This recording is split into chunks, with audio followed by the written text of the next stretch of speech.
حضرت ابو ذر غفاری رضی اللہ تعالی عنہ کے ساتھ حضرت عثمان رضی اللہ تعالی عنہ تھے۔ ایک تو حضرت عثمان بن عفان ہیں، یہ اور صحابی ہیں۔ کہتے ہیں کہ ہم اکٹھے جا رہے تھے، راستے کے اندر ایک درخت آیا جس کی ایک شاخ لٹک رہی تھی، جس کے اوپر زرد پتے تھے۔ حضرت ابو ذر نے ان کو پکڑ کے شاخ کو زور سے جنبش دی، جتنے بھی پتے تھے زرد وہ گر گئے اور شاخ اریاں ہو گئی۔ میں اس منظر کو دیکھ کے محظوظ ہوتا رہا۔ پھر حضرت ابو ذر غفاری میری جانب متوجہ ہوئے اور کہنے لگے، اے عثمان، تو نے پوچھا نہیں کہ میں نے اس شاخ کو یوں پکڑ کے جھٹکا کیوں دیا ہے؟ تو کہتے ہیں میں نے کہا اچھا پھر آپ بتا دیں کہ آپ نے شاخ کو جھٹکا کیوں دیا ہے۔ کہا ایک دن میں حضور کے ساتھ جا رہا تھا، راستے میں ایسا ہی ایک درخت آیا اور اس کی شاخ تھی جس پہ زرد پتے تھے، آقا کریم نے اس کو پکڑ کے جنبش دی، پتے یوں ہی جھڑ گئے۔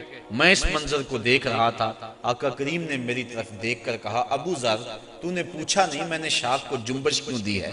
تو میں نے یوں عرض کی حضور آپ بتا دیں کہ آپ نے کیوں جنبش دی؟ تو کہا اے ابو ذر، جس طرح میں نے شاخ کو جنبش دی اور سارے پتے جھڑ گئے، اس طرح جب کوئی بندہ نماز کے لیے کھڑا ہو جاتا ہے سارے گناہ جھڑ جاتے ہیں۔ آقا کریم علیہ السلام نے معراج کی رات جو خاص چیزیں دیکھیں اور امت کو بیان فرمائیں، لِنُرِيَهُ مِنْ آیاتنا، اور معراج کا مقصد تھا محبوب کو بہت کچھ دکھلانا، سب سے بڑی دولت اپنا دیدار اور بہت کچھ۔ جنت دوزخ کا جو ہے حضور نے مشاہدہ کیا تو حضور نے کچھ لوگوں کو دیکھا کہ ان کے سر پتھر کے ساتھ کچلے جا رہے تھے، اور پھر اس کے بعد پھر وہ ٹھیک ہو جاتے، پھر دوبارہ ان کو کچلا جاتا۔ تو جبریل امین سے حضور علیہ السلام نے پوچھا کہ یہ کون لوگ ہیں اور ان کے سر کیوں کچلے جا رہے ہیں؟ تو جناب جبریل امین نے عرض کی کہ حضور یہ وہ لوگ ہیں کہ جن کے سر نماز کی وجہ سے بوجھل رہا کرتے تھے اور آج ان کو یہ سزا دی جا رہی ہے۔ تو نماز سے سروں کا بوجھل رہنا یہ اس قدر کبھی امر ہے کہ قیامت کے دن اس کی سخت سزا ہوگی۔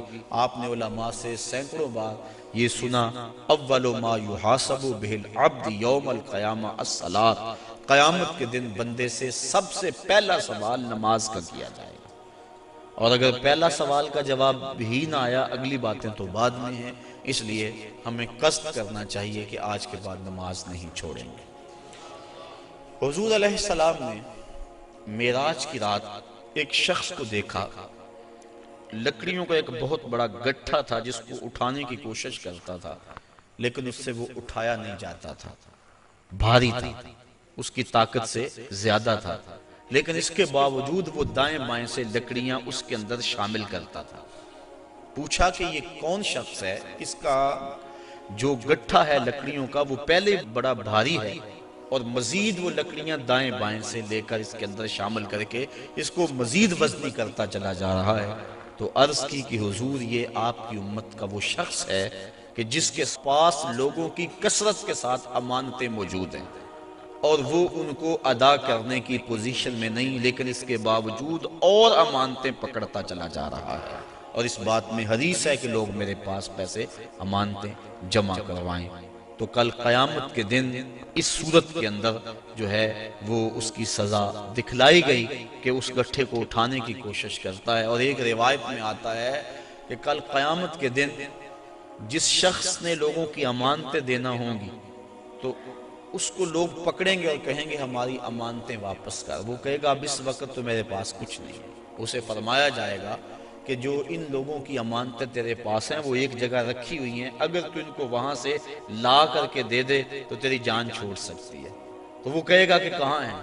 تو اس کو جہنم کے دروازے پہ لے جایا جائے گا اور پھر کہا جائے گا اس جہنم میں اتر، اس کے پیندے میں امانتیں رکھی ہیں اور وہ نکال کے ان لوگوں کو دے۔ اور حدیث کی روح سے جہنم کی جو گہرائی ہے وہ 70 سال لگتے ہیں اس کی تہہ تک پہنچنے میں۔ آقا کریم تشریف فرما تھے کہ ایک دھماکے کی آواز آئی، پوچھا صحابہ اس آواز کو سنا؟ عرض کی ہاں۔ فرمایا کہ یہ آواز کیسی ہے؟ اللہ و رسولہ عالم۔ عرض کی اللہ اس کا رسول جانتا ہے۔ فرمایا 70 سال قبل جہنم میں ایک پتھر پھینکا تھا، اب وہ پیندے پہ گرا ہے، یہ اس کے گرنے کی آواز ہے۔ تو 70 سال جاتے ہوئے لگتے ہیں اور 70 سال آتے ہوئے لگتے ہیں۔ بعض لوگ کہہ دیتے ہیں یار اگر جہنم میں گئے بھی تو ایک جھٹکا لگے گا، اگر ایک جھٹکا بھی لگا تو 140 سال لگ جائیں گے۔ فما اصبرہم علی النار، لوگوں کا آگ پر کتنا بڑا حوصلہ ہے کہ وہ ایسی باتیں کر جاتے ہیں۔ اب اس کو 70 سال جہنم کے پیندے تک اترنے میں لگیں گے۔ وہاں واقعی امانتیں جو لوگوں کی اس نے پکڑی ہوئی ہوں گی وہ موجود ہوں گی، ان کو پکڑ کے پھر 70 سال تک اوپر آئے گا، اور جب وہ کنارے پہ آ کے باہر نکلنے لگے گا پھر پاؤں پھسل جائے گا، اور پھر 70 سال تک لڑکتا ہوا نیچے چلا جائے گا، پھر 70 سال بعد آئے گا، اور جب اس کی دیوار کے آخر تک پہنچے گا لیکن پھر اس کا پاؤں پھسل جائے گا۔ لوگوں کی امانتیں ہڑپ کرنے والے کو قیامت کے دن یہ سزا دی جائے گی۔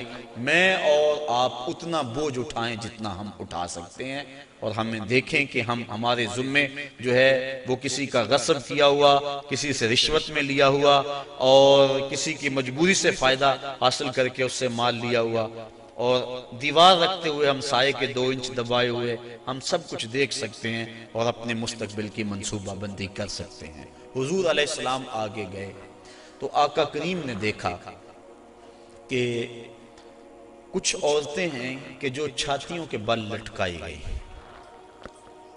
فرمایا کہ یہ کون سی خواتین ہیں؟ تو عرض کی کہ حضور آپ کی امت کی یہ وہ عورتیں ہیں جو زنا کیا کرتی تھیں، اور آج ان کو یہ سزا دی جا رہی ہے۔ اس سے آگے بڑھے تو دیکھا کہ کچھ لوگوں کے سامنے خوشبودار اور چھوٹے چھوٹے ٹکڑے گوشت کے پڑے ہوئے ہیں، لیکن وہ اس کو نہیں کھا رہے۔ آگے بدبودار اور متعفن کھانا پڑا ہوا ہے، گوشت پڑا ہوا ہے، وہ اس کو کھا رہے ہیں۔ پوچھا کہ یہ کون لوگ ہیں؟ تو جبریل نے عرض کی کہ آپ کی امت کے یہ وہ لوگ ہیں کہ جن کو حلال بیویاں میسر تھی، لیکن اس کے باوجود وہ بازاری عورتوں سے اپنا منہ کالا کیا کرتے تھے، تو کل قیامت کے دن ان کو سخت سزا دی جائے گی۔ آگے بڑھے تو حضور علیہ السلام نے دیکھا کہ کچھ لوگ ہیں کہ جن کے پیٹ بہت بڑے ہیں اور ان کے اندر سانپ ہیں، تو وہ کھڑے ہوتے ہیں لیکن پیٹ کا بہت بڑا ہونا ان کو کھڑا نہیں ہونے دیتا، پھر گر جاتے ہیں۔ پوچھا کہ یہ کون لوگ ہیں؟ تو بتلایا گیا کہ یہ وہ لوگ ہیں جو سود کھایا کرتے تھے۔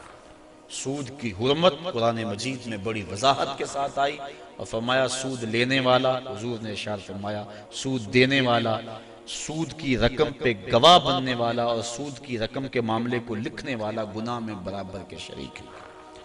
تو اس لیے ہمیں ان چیزوں سے بچنا چاہیے۔ ایک حدیث میں آیا، آقا کریم نے ارشاد فرمایا، حضرت علی المرتضیٰ سے روایت ہے، فرمایا 7 اشخاص ایسے ہیں جب تم انہیں قبر میں دفن کر کے آتے ہو تو ان کے رخ قبلے سے پھیر دیے جاتے ہیں، اور ساتھ فرمایا فَاذْهَبُوا وَانْبُشُوا قُبُورَهُمْ فَإِن لَّمْ تَجِدُوا هَٰكَذَا مَا قُلْتُ لَكُمْ فَهُوَ بَاطِلٌ، کہا جاؤ جا کے قبریں اکھیڑ کے دیکھ لو، اگر ایسا نہ پاؤ جیسا میں کہہ رہا ہوں تو آ کے کہہ دینا کہ غلط کہا تھا۔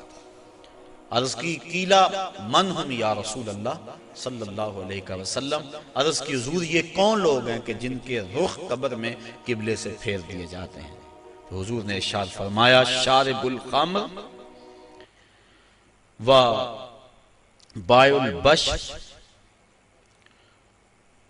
و شاہد الزور و آکلۃ الربا و النائحۃ والمحتقر و تارک الجماع۔ 7 اشخاص گنوائے۔ پہلا شارب الخمر، شراب پینے والا۔ ایک روایت کے لفظ ہیں کہ شراب اپنے لیے بنانے والا، کسی اور کے لیے بنانے والا، شراب پینے والا، شراب پلانے والا، شراب بیچنے والا، شراب خریدنے والا، اور جس کے لیے شراب خریدی ہے